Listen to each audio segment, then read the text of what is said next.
Amigos de Círculo Magenta, estamos hoy aquí con ustedes, Marcela Garzabarba. Hola, ¿qué tal? Rodrigo Carvajal. ¿Qué tal, Ramón, Marce? ¿Qué tal? Pues cuando ya creíamos que lo habíamos visto todo y habíamos escuchado todo de parte del presidente en la Cuarta Transformación, a 12 días de que termine el gobierno de la 4T para iniciar el segundo piso de la 4T, el presidente sale a la palestra a decir públicamente que la guerra que se libra entre los cárteles de Sinaloa no es culpa de que el gobierno mexicano no meta en orden a esos cárteles. No es culpa de que el ejército esté viendo que se den abrazos y se repartan balazos. Tampoco es culpa de nadie que no sean los Estados Unidos. En su mañanera del jueves por la mañana, el presidente dijo públicamente que si hoy Sinaloa padece de violencia, obedece a que como Estados Unidos se vino a llevar al Mayo Zambada y como no les avisó al gobierno mexicano y metió mano donde no se debía, pues gracias a eso, hoy Sinaloa tiene la violencia que tiene. Pero hombre, señor presidente, 120,000 muertes anuales por fentanilo en Estados Unidos no son suficientes para que Estados Unidos se preocupe. El equivalente a una bomba atómica en Hiroshima anualmente en Estados Unidos no es suficiente para que Estados Unidos se preocupe. Pero además, el Mayo Zambada se entregó. Esto no es una cuestión de definir quién tiene o no la culpa. Durante 6 años, presidente, tuviste la oportunidad de poner orden en Sinaloa, Así es. orden en Jalisco, orden en Chiapas, México. orden en Michoacán, orden en San Luis Potosí, orden en Tamaulipas, la tierra de tu querido gobernador Américo Villarreal, al igual que tu querido gobernador Rubén Rocha. Y ahora resulta que todo esto es producto de que los Estados Unidos están recibiendo como testigos protegidos a capos como el Mayo Zambada. Cuidado. Y si esto lo sumamos a la declaración de este general, ¿cómo se llama, Rodrigo? Jesús Leana, Jesús Leana, comandante de la Tercera Región Militar. imagínate, diciendo públicamente que lo que pasa hoy en Sinaloa no es problema tampoco de que el presidente no tenga voluntad, ni que el ejército no quiera intervenir, ni que la Guardia Nacional se hagan locos. No, no, no, no, no. Es problema de que los cárteles no dialogan entre ellos y no se reparten el poder. ¿En qué país estamos? Hemos llegado al éxtasis de la mitomanía, de la megalomanía, con dejos de psicopatías. Así es. Rodrigo, ¿qué decimos de esto? Primero, hay que poner en perspectiva la gravedad de la guerra civil del cártel de Sinaloa, la gravedad de lo que está sucediendo. Esto no tiene precedentes. Tenemos a 2 grupos paramilitares con un poder de fuego sin precedentes en la historia de grupos insurgentes mexicanos que retan al Estado, que secuestran a una ciudad de 1 millón de habitantes, que ya van 12 días, una ciudad secuestrada que es Culiacán, que decretan un toque de queda, que hackean páginas del gobierno de Sinaloa para enviar amenazas y para enviar mensajes, y que realizan ejecuciones judiciales. En los primeros 10 días se han registrado 51 asesinatos, 64 desapariciones, incluyendo la muerte de 2 soldados. Es decir, aunque el ejército no quiere entrar al conflicto, al ejército lo van a arrastrar porque esta guerra civil del cártel de Sinaloa no tiene precedentes y está generando una psicosis social que no podemos pasar desapercibida. Rescato una declaración del profesor Juan Fernando Ibarra, profesor de política comparada en Colgate University, a propósito de las declaraciones del general Leane. Dice: esta aparente abdicación en realidad no es tal, es más bien una confesión. Las órdenes que siguen estos agentes del Estado no son las de proteger a la población, sino las de administrar la violencia. Parece incompetencia, pero es complicidad. Así es. No, totalmente. Y aunado a eso, los niños sin ir a la escuela, porque les da miedo a los papás a tomar el coche o agarrar el camión, etcétera, los trayectos, irse a la escuela pública o privada. Están teniendo clases como en la pandemia en línea. Pero bueno, me voy a regresar. Yo creo que aquí lo más grave es que estamos viendo que el ejército del Mayo y el ejército del Chapo sí están en las calles y el ejército mexicano no está. Mientras tanto, tenemos un presidente que sale en la mañanera, que le quedan 10, por cierto, gracias a Dios. Bueno, seguir Claudia Sheinbaum con las mañaneras, que nos costó aproximadamente, dicen que 60 millones a nosotros como mexicanos, esas mañaneras por 6 años. Pero bueno, él Se me hace poco. sale a decir que esto es un acto propagandístico, sensacionalista, desde el púlpito mañanero, donde eso es la propaganda. El presidente ahí hace su propaganda. Entonces, desde ahí es una ironía que diga que es propaganda, cuando la propaganda la está haciendo él desde antes en el desfile cívico-militar, viendo a todos esos militares vestidos, como si, o sea, si alguien de fuera viera ese desfile, incluso el que se dio el 19 de septiembre también, por lo de los sismos, o sea, conmemorando las víctimas de los terremotos, la verdad es que creo que es un maquillaje que está de más, porque alguien que lo ve de fuera dice, vaya país, está seguro, ético, responsable en cuestión de seguridad pública, y todo menos eso. Claro. No tenemos ni seguridad pública, están los militares en las obras insignia del presidente, en los aeropuertos, en 20 de los 64, la Fuerza Aérea, todo, en vez de estar en las calles, en lugar de estar en las Y nada calles más agrego atacando un breve paréntesis. la Esto ocurre violencia. en el momento en que se está discutiendo la aprobación de una reforma a la Guardia Nacional, Exactamente. donde se aprueba la militarización de la seguridad Exactamente. pública. Es decir, los militares admiten públicamente que no pueden controlarla ni administrar lo la pueden violencia en los controlar. cárteles y se les da todo el poder. A Y ver, aparte, nomás voy a acabar bien rápido. Y vemos a un Luis Crescencio Sandoval en este desfile diciendo que hemos cumplido con todo, señor presidente.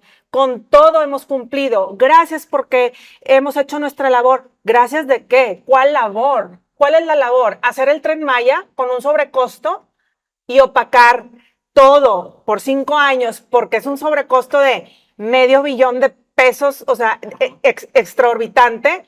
Entonces, ¿a qué nos estamos enfrentando? Y ahora vemos a una Claudia, porque muchos pueden decir, bueno, AMLO ya se va, entre comillas, pero vemos a una Claudia que está arrastrando toda esta militarización y que, como bien dices tú, Rodrigo, la reforma ahí viene, como la reforma judicial, a ver. en donde quieren fusionar la Guardia Nacional con la Sedena. Entonces, ¿a dónde vamos? Yo quiero decir, ¿qué le debe el presidente a Sinaloa Exacto. para que en las mañaneras del martes y miércoles el presidente saliera a decir, lo que pasa en Sinaloa es normal, es exageración de los medios? Sí. Guanajuato está peor y hay estados, y se puso a hacer Como estadísticas. si no fuera el presidente de Me da Guanajuato mucho también. coraje. Exactamente. O sea, buscando decir, Sinaloa está bien, no se preocupen. Como si ahorita Marcela, presidente, ve, métete a Sinaloa, amas Badiraguato, haz tu 9ª gira por Badiraguato. Ya les pusiste una carretera para sacar la droga.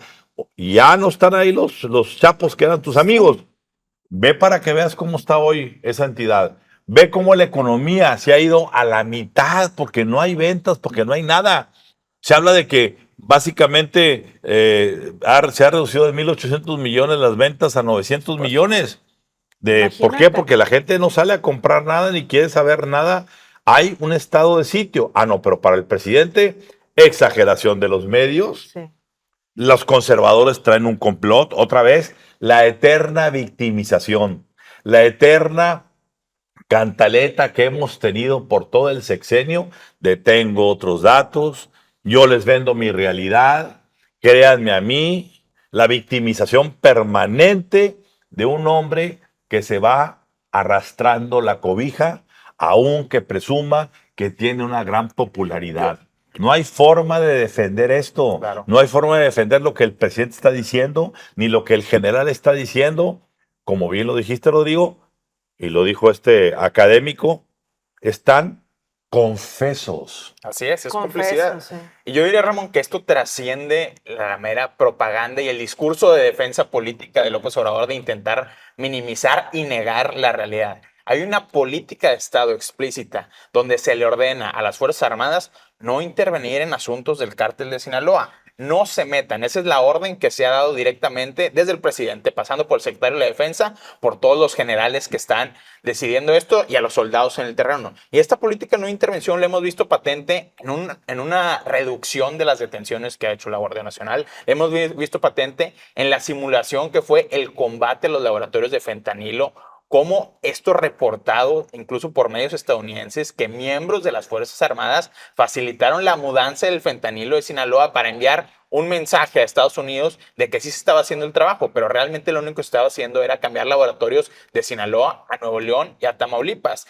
Y cuando hay un general que sí combate a los laboratorios de fentanilo en Nuevo León, es removido de su cargo y se transfiere a lo más lejos posible, que es a Chiapas. Entonces, los temas de las complicidades ahí están. Otra cosa, esto no pasó de la noche a la mañana. Se detuvo a Ismael Zambada el 25 de julio y a la semana ya teníamos un reporte del Wall Street Journal con información de agencias de inteligencia del gobierno norteamericano de que había un pacto entre Mayito Flaco, Chapo Isidro y José Gil Caro armando un frente común para atacar a los chapitos. Es decir, ya se preparaba el reclutamiento, ya se preparaba el acopio de armas y el gobierno y el Estado mexicano no reaccionó a esta realidad. Es una falla profunda de inteligencia del Estado mexicano.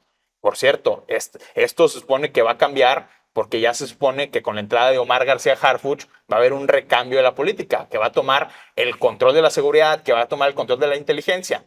Pero a quienes dicen... Y se presume que también de la defensa. Y se presume que también de la defensa, pero quienes dicen Omar García Harfuch va a poder implementar lo que hizo en la Ciudad de México en el resto del país, yo sería muy escéptico, porque no tiene esa relación con la Fiscalía, no tiene el control de la policía, que en este caso es la Guardia Nacional, y el sistema de inteligencia está todavía en disputa. Bueno, y hay unos audios que están corriendo ahí por redes sociales en donde dice el gobierno está con nosotros, de estas fracciones del Mayo Zambada, etcétera. Entonces, bueno, aquí la cuestión es, ¿en qué se gastó este dinero? Porque se supone que 150% le puso el sexenio de Andrés Manuel López Obrador a las Fuerzas Armadas. O sea, les incrementó el presupuesto. Les incrementó el presupuesto. ¿Para qué? Claro. ¿Para las obras insignia? ¿Para qué? Porque no estamos viendo absolutamente nada. Estamos hablando solamente de Sinaloa. Y todo lo demás cierra el sexenio con más de 200,000 homicidios dolosos. Entonces, y va para peor, porque retomando el tema de Sinaloa, siempre que hay una guerra civil adentro de un cártel, no dura una semana, no dura 2 días o 3 días como el Culiacanazo. Esto dura entre 3 y 4 años. Pasó en la guerra civil entre el cártel de Sinaloa y el cártel de los Beltrán Leiva, ese gran rompimiento con la erupción de la violencia en el sexenio de Felipe Calderón. En época de García Luna. Se conjugó también con la guerra civil del cártel de Juárez también de 2008-2011 y la guerra que se vio también dentro del cártel del Golfo contra el cártel de los Zetas en Tamaulipas de 2010 hasta el 2012. Bueno, Rodrigo, lo peor que está pasando hoy es que si hace poco tiempo se hablaba de que el 40 o 45% del territorio de México estaba en manos del narcotráfico, ¿qué decimos de lo que está pasando en Nuevo León? Pues, por donde supuesto. la violencia ya se trasladó. A ver, señores, Nuevo León, estado progresista, con una fuerza civil que operaba muy bien, que después del gran drama que se dio en el 2011, en el sexenio de Natividad González Parás, transitamos después ya a una paz muy bien estructurada. Pues ahora regresamos y traemos ya casi en lo que va de este año, 1,000, en lo que va de enero a finales de agosto, 1,200 homicidios. Imagínate. Cuando se recibió el actual gobierno, apenas eran 700 y pico. Es decir, ya casi se duplican los homicidios. Y los que no se cuentan. Nuevo León, en lo que va del año, lleva 27 días como el estado número 1 en violencia. Y no es Sinaloa, y no es Guanajuato, y no es Michoacán. La pregunta, ¿qué es?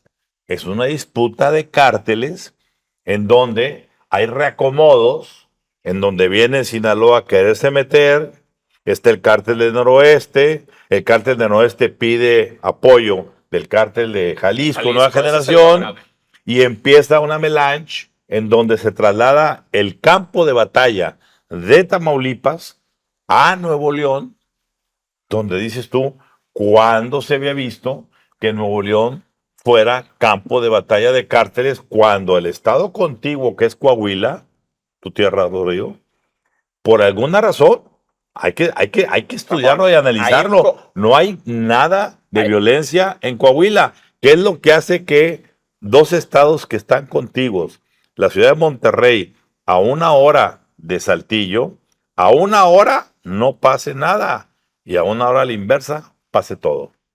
Hay un común denominador entre lo que pasa en Sinaloa y lo que pasa en Nuevo León. Y ese común denominador es que las agencias de fuerza del Estado mexicano no están reaccionando. Y el caso de Nuevo León es particularmente preocupante porque estamos viendo un enfrentamiento entre el cártel del noreste y el cártel del Golfo por el control de todos los negocios fronterizos, es decir, principalmente tráfico de migrantes, tráfico de fentanilo y tráfico de hidrocarburos también. El cártel del noreste controla Nuevo Laredo y controla la frontera de Colombia que tanto promovió el gobierno de Samuel García. El resto de la franja fronteriza desde Nuevo Laredo hacia Brownsville lo controla completamente el cártel del Golfo. ¿Qué pasa en este enfrentamiento? Perdóname, que te interrumpa. Hay un nudo muy importante de tráfico humano, de migrantes, que está en Nuevo León, que está en la zona citrícola. Es un paso obligado y ahí se están haciendo muchos santuarios y refugios para que aquellos funcionarios de la Cuarta Transformación, y un día lo veremos, que trafican con pasaportes y hacen todo el proceso de llevar a la gente del Suchate al Río Bravo, allí en la zona citrícola, tienen santuarios donde los ponen a descansar antes de llevarlos al Río Bravo. Y esto va a mi punto. Hay un reporte de inteligencia que lo que pasó el pasado viernes, donde grupos criminales irrumpieron en toda la zona citrícola, donde hay testigos que dicen, vimos un convoy de entre 40 y 50 camionetas artilladas con criminales haciendo destrozos y enviando mensajes criminales. Se presume que esas camionetas venían directamente desde Jalisco. Aquí la pregunta es, ¿nadie de la Guardia Nacional vio venir esas camionetas? ¿Qué? Por supuesto que alguien las tuvo que ver. Y eso se traduce en, hay una protección a un nivel muy alto de esa operación y de ese padrinazgo de la entrada del cártel Jalisco Nueva Generación en Nuevo León, que por cierto, tú preguntas a todos los analistas de seguridad, lo que te define realmente una irrupción de violencia significativa en este último sexenio es la entrada y la expansión del cártel Jalisco a nuevas entidades. Ese es el riesgo al cual está Nuevo León y que ya estamos viendo sus resultados. Por eso, Marcela, conclusión. Conclusión, ese argumento de que militarizar, porque es militarizar al país, para la seguridad pública, porque va a convenir que la Guardia Nacional se incorpore a la Sedena, etcétera, es mentira. Porque si ahorita, en la fecha, no estamos viendo esos resultados, ¿qué va a garantizar que la Guardia Nacional, incorporada a la Sedena, va a tener esos resultados? No lo estamos viendo. Y sin supervisión civil ahora. Entonces son maquillajes tras maquillajes, propaganda tras propaganda. Y los que están armados de propaganda, vean mi editorial de esta noche, son Claudia y AMLO. Ellos son los que están armados de propaganda. Yo agregaría nada más que Andrés Manuel López Obrador, el presidente, le pide una y otra vez que le den respuesta a los americanos de qué es lo que pasó con la entrega o secuestro de Ismael El Mayo Zambada y del Chapito. Y realmente las respuestas las tiene el gobernador Rubén Rocha. Rubén Rocha sabe absolutamente toda la verdad. No necesita el presidente que le comuniquen de Washington, porque su propio gobernador sabe lo que sucedió. Y es un gobernador que está en la intersección no solo de esta guerra criminal dentro del cártel de Sinaloa, sino de este tremendo aparato de financiamiento ilegal de campañas políticas del huachicol. Y ya por último, me gustaría ver los últimos días de AMLO, a ver si como Echeverría, que dicen que estaba un poco pensando y arrepintiéndose de los años finales de su sexenio, ya en sus últimos días. Espero que AMLO puede recapacitar el daño que le ha hecho a México, porque no puedo entender, si tiene tanta ética, esa ética que tanto dice transformadora, ¿cómo no le tienta el corazón? Marcela, no le pidas peras al olmo. De ética, López Obrador no tiene nada. Es un farsante que, afortunadamente, ya le quedan solamente 10 días para salirse. Ojalá que Claudio Sheinbaum pueda despertar y que pueda protegernos a los mexicanos, porque lo que es en este día, lo único que en este país ha crecido y se ha fortalecido son los cárteles de la droga, y todo bajo el amparo de la Cuarta Transformación de el ya inminente expresidente López Obrador. Bueno, el segundo tema es, como ya lo comentamos aquí en Código Magenta, se inició la temporada de ópera. Los 5 tenores ya van a salir a cantar. Las partituras comienzan a esparcirse. Ya por lo menos conocemos 2. Los 5 tenores son el Chapo Guzmán, sus 2 hijos, el Mayo Zambada y García Luna. Los 5 testigos protegidos bajo el manto protector de Estados Unidos. Y pues estos últimos días hemos conocido 2 partituras, 2 canciones, una hecha a máquina, presumiblemente hecha por los abogados del Mayo Zambada en aquella carta ya tan famosa en donde se inculpa al presidente de protección al narcotráfico, y la más reciente, la de Genaro García Luna, quien de puño y letra, ¿cómo se logra sacar de una prisión norteamericana de puño y letra una carta en la que se inculpa al presidente López Obrador y su gobierno? Pasa por aduana. En donde, claro, es natural que García Luna diga, soy inocente, no hice nada, pobre de mí, me detuvieron en una casa rentada que tenía en Irving, Texas, etcétera, etcétera, etcétera. Pero en el fondo dice, los americanos le están mandando el mensaje al presidente López Obrador. Le están diciendo, tenemos los audios, tenemos los videos, tenemos todo tuyo y del círculo que te rodea. Sea quien sea ese círculo, no lo especifica. Entonces, está claro, más que claro, que el presidente López Obrador, con lo que ya comentamos antes de su ironía, de su victimización, de su echarles en cara a los norteamericanos que ellos son los culpables de las guerras intestinas aquí en Sinaloa, etcétera, etcétera, está pavimentando a pasos agigantados la confrontación final con los Estados Unidos. Marcela. Si creen en la numerología, bueno, a Andrés Manuel López Obrador en su sexenio, el número 43 lo marcó con los 43 de Ayotzinapa, los 43 en la reforma judicial y ahora el número 9. El número 9, ¿por qué? Porque el 9 va a ser sentenciado García Luna y va a ser a 9 días de que es expresidente Andrés Manuel López Obrador. Entonces yo creo que ahí ya va él a ver un poco más, no claro, pero un poco más el plan DEA, el plan que le va a deparar el destino, ¿no? Porque yo creo que aquí sí Estados Unidos está jugando a cuentagotas. Yo no sé cómo está durmiendo el presidente. Yo sí creo que trae cartas bajo la manga Estados Unidos, en donde también está jugando su juego Estados Unidos. No es perita en dulce, ¿verdad? Pero yo sí creo que ahorita no le conviene el gobierno de Andrés Manuel López Obrador, ni con la reforma judicial, ni con la militarización, el plan de militarización que se avecina, ni por ningún lado. Entonces, creo que el juego ni diplomático ni de las reformas le está conviniendo a Estados Unidos. Tan es así que aunque el narcoestado empezó hace mucho tiempo, no es ahorita, no es nada nuevo, o sea, empezó en los años 80 hasta el 2018 y ahorita estamos viendo que sigue con creces. Pero ¿por qué no se fueron en contra de otros presidentes? ¿Por qué hasta ahorita? Porque ahorita es el incómodo. ¿Por qué? Porque se está yendo de bruces el presidente. No está siendo políticamente correcto. Primero, decir, no hay nada que salve a Genaro García Luna. García Luna es absolutamente culpable. Su complicidad con el cártel de Sinaloa está más que documentada y comprobada. Y va más allá de las declaraciones de testigos protegidos. Y el que dude, que vea también, de García Luna también hubo grabaciones y también hubo importantes pruebas documentales y financieras. Tan es así que era aliadísimo de Estados Unidos, particularmente gobiernos demócratas, pero la evidencia fue abrumadora y fueron por él. Dicho eso, hay una conexión importante entre García Luna y López Obrador, y esa conexión es la de los testigos que señalan a ambos de haber recibido dinero del crimen organizado. Primero, Jesús Reinaldo Zambada, el hermano de Ismael Zambada, en 2 juicios, el de García Luna y el de Joaquín El Chapo Guzmán, testificó bajo juramento en la Corte del Distrito Este de Nueva York que entregó abro comillas, unos cuantos millones de dólares, cierro comillas, a la campaña de Andrés Manuel López Obrador. A eso se suma la declaración de Sergio Villarreal el Grande, que en 2012 le dijo a funcionarios estadounidenses en el vuelo donde lo transportaban después de haber sido extraditado y detenido, que precisamente Edgar Valdés Villarreal, la Barbie, había entregado también dinero a la campaña de Andrés Manuel López Obrador.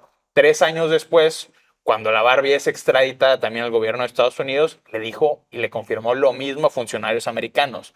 Nosotros desde el cártel de los Beltrán Leiva, que en ese momento era parte del cártel de Sinaloa, le entregamos dinero a la campaña de Andrés Manuel López Obrador. Un detalle importante también de Jesús Reinaldo Zambada. Casualmente, él era el encargado de la operación, nada más y nada menos que en la Ciudad de México hasta 2008. Es decir, coincidió el periodo en que Andrés Manuel López Obrador era el jefe de gobierno de la Ciudad de México y que el aeropuerto de la Ciudad de México se convirtió en la base de operaciones del cártel de Sinaloa. Y un tercer personaje que también señaló ante funcionarios norteamericanos, esto dicho en una amplia investigación de ProPublica, le dijo a funcionarios norteamericanos, entregó el cártel del Golfo y el cártel de los Zetas dinero a la campaña de López Obrador, lo dijo en 2007 Osiel Cárdenas Guillén.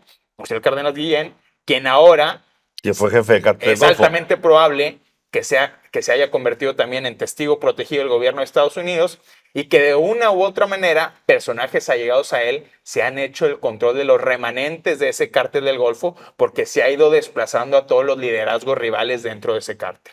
A ver, López Obrador tiene que entender los mensajes que están llegando y por más que diga que esto es un complot, a ver, esto es de dos, de aquí para allá y de allá para acá. Y dicho eso, lo que tenemos aquí es que está más que claro que Estados Unidos le va a poner a López Obrador dos opciones sobre la mesa. La opción Puente de Plata, salte el primero, la chingada queda muy cerquita. Yo creo que Venezuela o Cuba son mejores opciones. Y no reaparezcas ni le hagas sombra a Claudia Sheinbaum, ni tampoco aspires a presidir, ni el Foro de Sao Paulo, el Grupo Río, etcétera, porque ya hasta Lula da Silva ya renunció a aquello.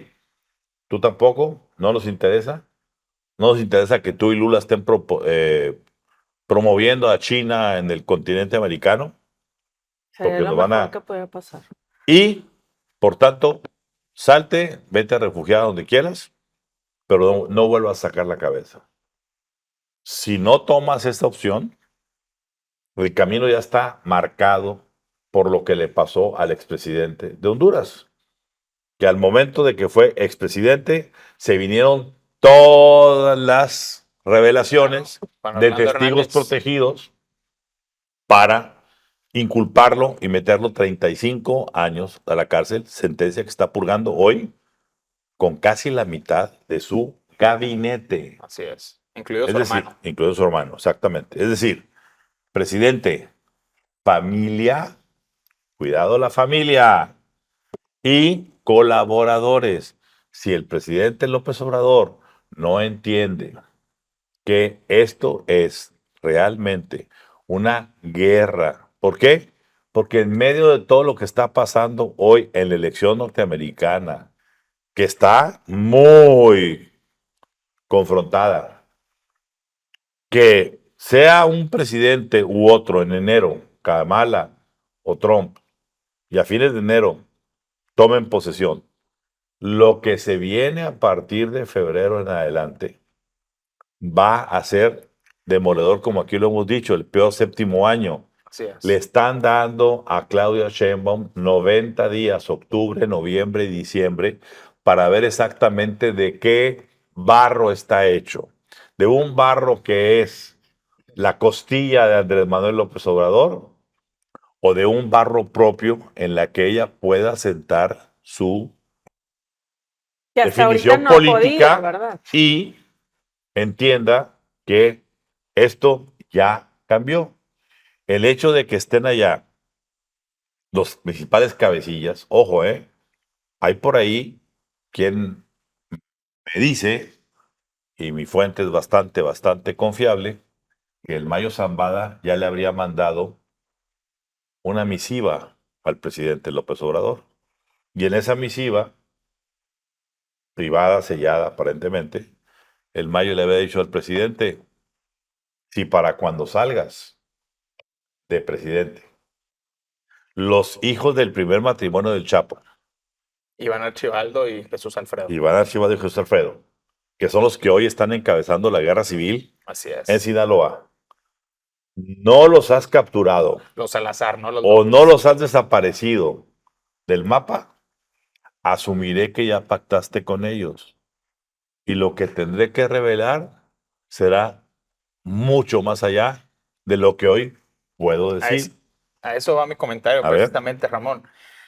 Todas las amenazas, acusaciones, señales que ha habido sobre la presunta complicidad de Andrés Manuel López Obrador con el crimen organizado, pero particularmente con el cártel de Sinaloa, tienen que ver tanto lo que ha dicho García Luna, lo que ha dicho Jesús Reinaldo Zambada, lo que ha dicho La Barbie, lo que ha dicho Sergio Villarreal el Grande, tiene que ver con el periodo de tiempo antes de que López Obrador fuera presidente.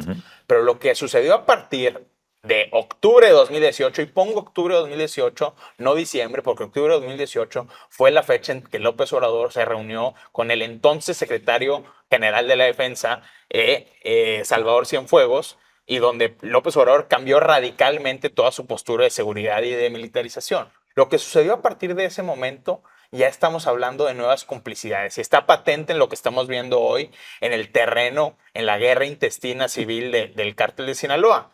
Y yo hago referencia a un comentario que ha hecho el periodista Salvador García Soto, donde dice, yo tengo reportes de que Ismael El Mayo Zambada llegó a reunirse nada más y nada menos con Sergio Carmona, el empresario que armó todo este tinglado, toda esta estructura para financiar ilegalmente campañas políticas a partir del negocio del huachicol. Con la protección de Ricardo Peralta. Con la protección de Ricardo Peralta. Protegido del presidente. Un protegido del presidente.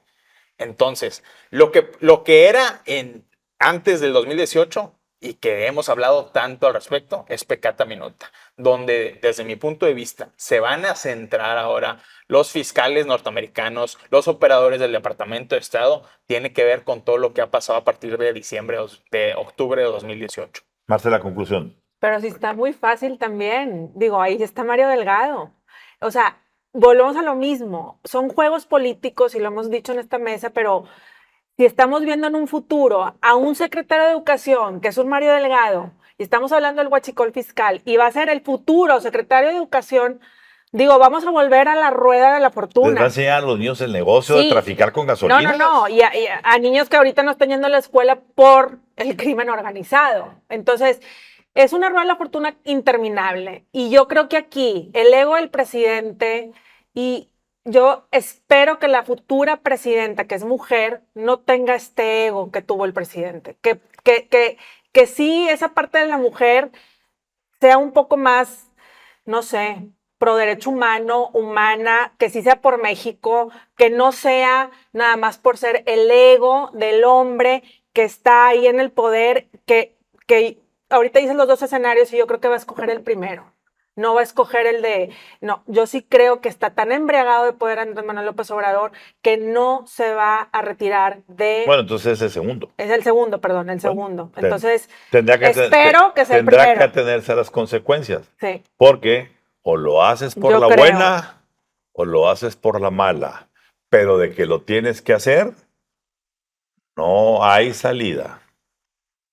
Bueno, y todavía no debuta el nuevo gobierno del segundo piso de la Cuarta Transformación y ya hay jaloneos y ya puede haber bajas antes de que siquiera existan las altas. Sí es. Y es el caso de el secretario de Hacienda, Ramírez de la O, donde pues un personaje que ha sido históricamente muy respetado por la comunidad financiera nacional e internacional por su ortodoxia, por su sentido de irse by the book, por las cuestiones. Bueno, le tocó lidiar, claro, no pudo lidiar con todo porque ella le tocó ser, ¿qué fue, el tercero o el cuarto? Ramón, estuvo primero Ursúa. El ya fallecido Carlos Ursúa, estuvo Arturo Herrera, estuvo también, bueno, y es el tercero. El tercero.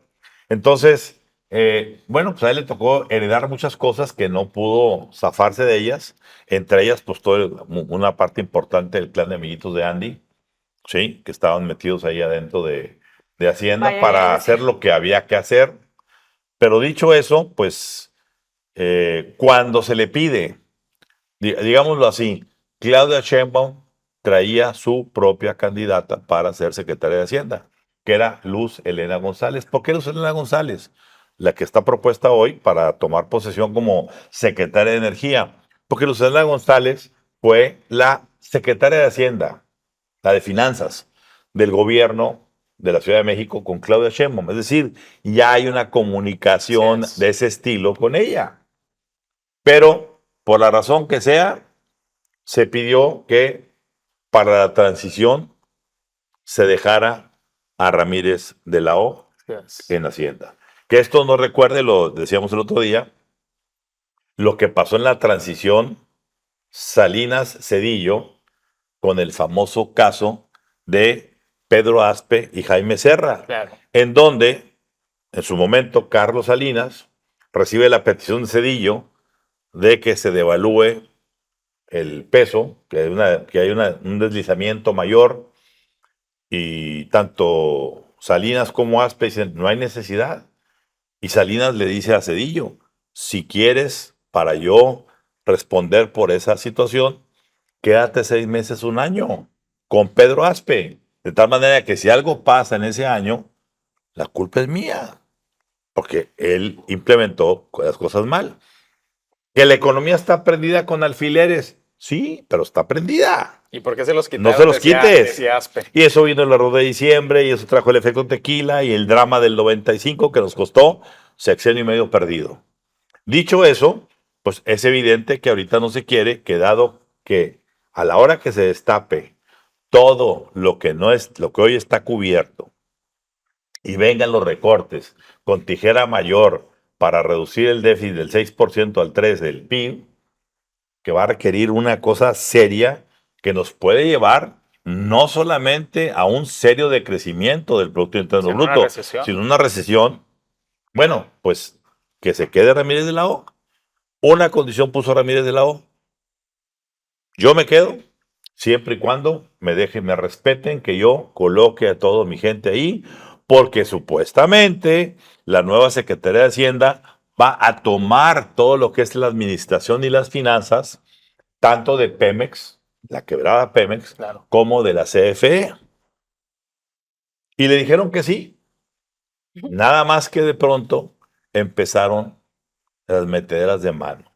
Y el último jaloneo se dio cuando pues, se confirmó que en el SAT, por petición de arriba, no sé si de Andy o de Andrés Papá, repite nada más y nada menos Que Antonio Martínez Dañino. que Antonio Martínez Incondicional de Dañino. Andrés Manuel López Beltrán. Absolutamente.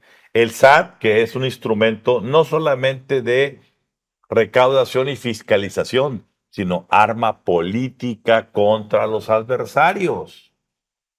Entonces, en ese momento, el señor Ramírez de la O dice, a ver, esto no me está gustando, yo no voy a poder manejar así los jalones que se vienen, Así es. estamos ante una situación delicada, y comienza a trascender que Ramírez de la O está pensando en decir, me bajo antes de comenzar, o en el peor de los casos, me quedo únicamente de aquí a noviembre, principios de diciembre, que se presente el primer paquete económico del primer año, y me bajo y que le vaya bien. Rodrigo, ¿qué dices de Comienza esto? a trascender porque Ramírez de la O lo comienza a comentar en privado. Ujú. Tan es así que esta filtración viene primero, no de la prensa, no viene del área política, viene de los bancos internacionales. La preocupación y la alerta viene de la gente que maneja el dinero. ¿Por qué?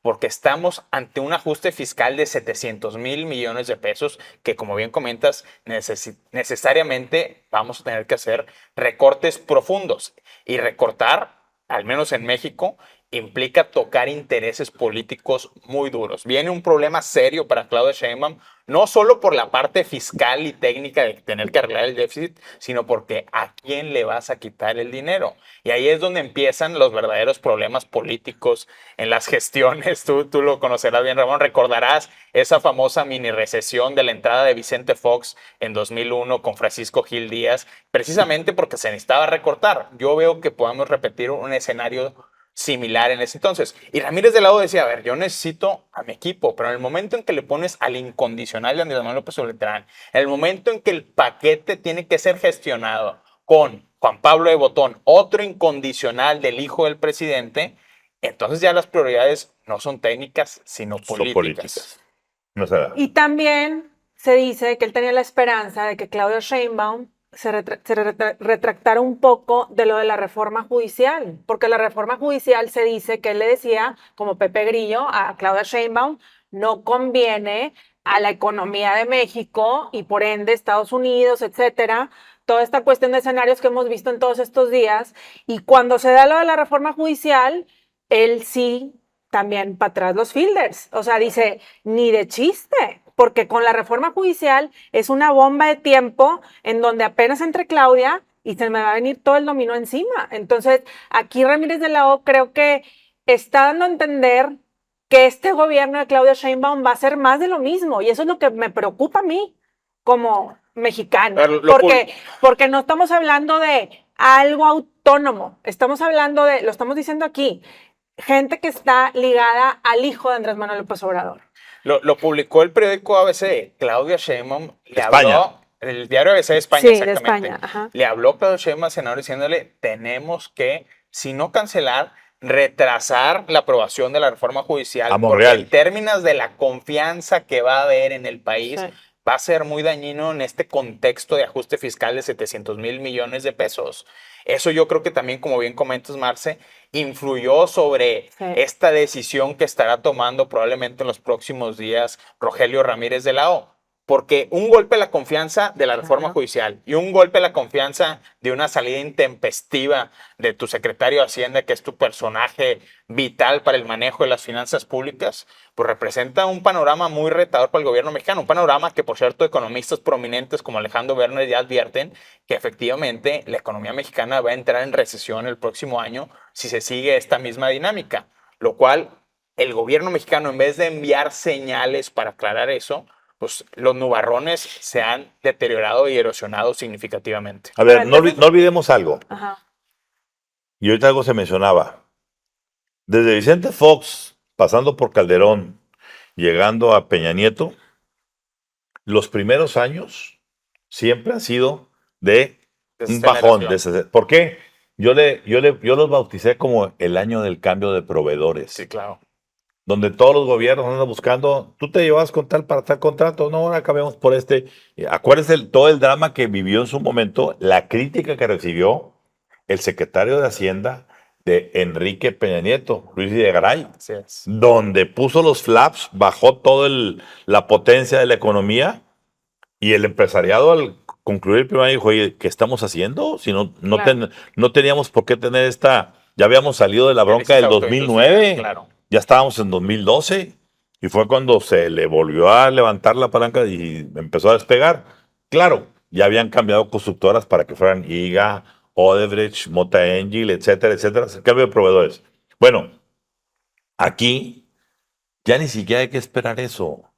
Ya está anunciado que tiene que darse un mega recorte. A una Y lo reforma. que es más judicial. dramático, ojo, vamos a vivir el peor de los mundos porque de lo que quede de presupuesto, lo primero que habrá que hacer es destinar dinero para los elefantes blancos Así que es. van a seguirse o concluyendo, como es el caso del Tren Maya, Dos Bocas Las obras. y el aeropuerto fantasma cascarones. de... Corredor Los interoceánico. Y el, Cascarones. bueno, el corredor, ese es hasta ahorita bastante, va a ser productivo, pero como quiera hay que destinar el presupuesto. Claro. Pero además no solamente es presupuesto para concluirlos, sino para operarlos.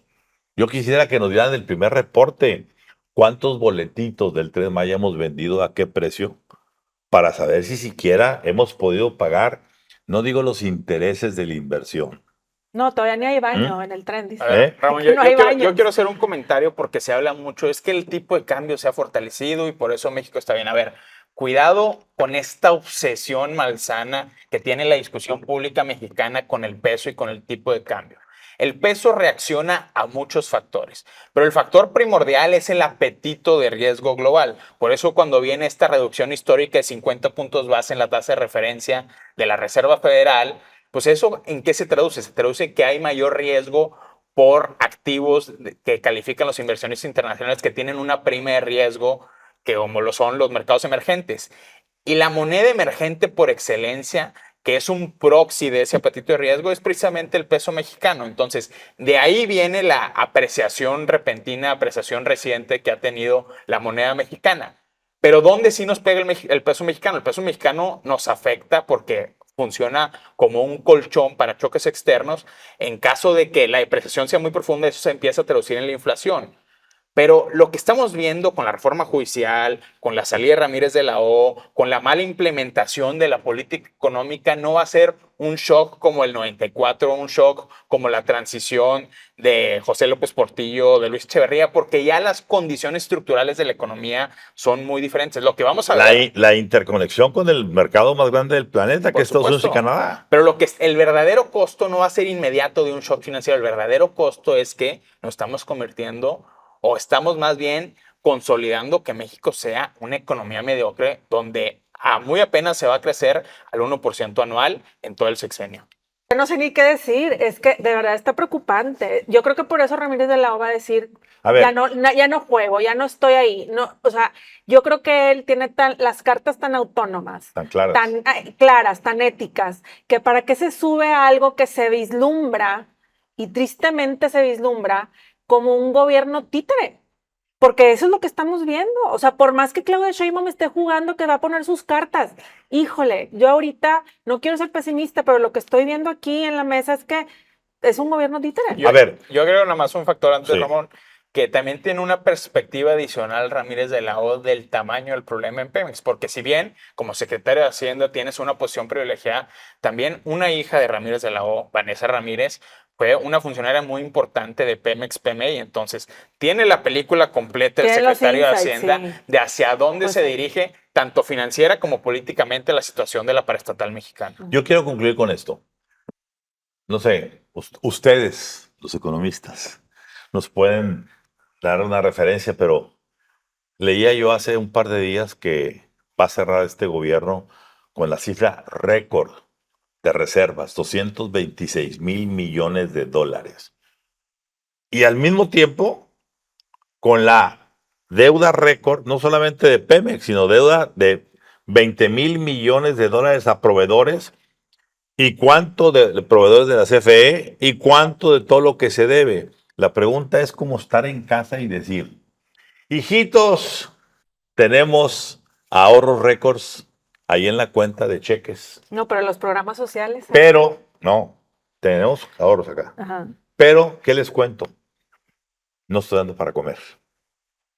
Los estoy matando de hambre. A ver, ¿cuántos mexicanos que dan servicio a Pemex, nacionales mexicanos o extranjeros, tienen meses, si no es que años, esperando que les paguen sus contratos? Porque el gobierno hoy presume tener esos ahorritos de 226,000 millones, cifra récord, pero al mismo tiempo está la cifra récord de deudas. Entonces, ¿de qué sirve una economía, que nos expliquen los economistas, que tenga sus ahorros resguardados? Porque ¿de qué tamaño es el miedo para que haya que tener en el cochinito 226,000 millones para que en cualquier momento que se dé la corrida contra el peso haya esa cantidad de fondeo para impedir que se devalúe más de lo que puede esperarse? Primero, un error que comete este gobierno, o que yo intuyo que en Hacienda lo saben bien, pero en Presidencia no, es que las reservas internacionales, tener reservas internacionales altas no es un objetivo per se. Las reservas internacionales son un instrumento de estabilidad macroeconómica. Tan es así que López Obrador en algún momento intentó implementar las reservas internacionales para pagar deuda y el que lo paró en seco fue Gerardo Esquivel y le dijo, no, señor presidente, las reservas internacionales no se usan para eso. Las reservas internacionales se usan para reaccionar ante shocks profundos de los mercados financieros y la economía internacional, como sucedió en el año 2009 después de la crisis financiera global con el colapso de Lehman Brothers. Es decir, las reservas financieras que vienen de los dólares que se captan mexicanos tampoco es como una cuenta que tiene disponible la Secretaría de Hacienda, es una cuenta que hay La caja chica. en el banco Sí, de México. pero sí puede haber, por ejemplo, no digo que sea para Pero pagar tiene un deuda. costo de oportunidad tener, por supuesto. Hay un costo de por oportunidad supuesto, porque en el juego de las paridades te está costando. En el juego de las paridades, pero otra vez vuelvo a lo que es el peso como un colchón. El tipo de cambio, después del colapso del error de diciembre, en lo que dices, ya no vamos a tener estas bandas de flotación porque los inversionistas pueden apostar y en la medida en que esos shocks de devaluaciones, que antes eran devaluaciones y ahora son depreciaciones, pues nos cuesta mucho porque eso se traduce en altas inflaciones. Si tú tienes un shock, que hay una depreciación menor, que está todos los días variando, pues digamos que el mecanismo de transmisión para la inflación, que es lo que al final le debería importar a los creadores de política económica, pues es mucho menor y el riesgo se minimiza. Yo por eso digo, no tenemos que obsesionarnos ni con el tipo de cambio ni con las reservas internacionales. Hay que tener una cantidad suficiente de reservas para poder reaccionar a shocks, pero el hecho de que estén extraordinariamente altas, pues no es ningún logro. El problema es que se usan como bandera, por supuesto, para presumir la estabilidad que vamos a ver si se puede sostener. Pero bueno, y nada más déjame termino este comentario. Esa estabilidad, esas reservas altas, ese mecanismo de que el peso funcione como un shock, funcione como un colchón contra shocks externos, pues fue precisamente una política de estabilidad macroeconómica que se construyó durante 2 décadas y media y que costó sangre, sudor y lágrimas y que esperamos que Claudia Sheinbaum y el Banco de México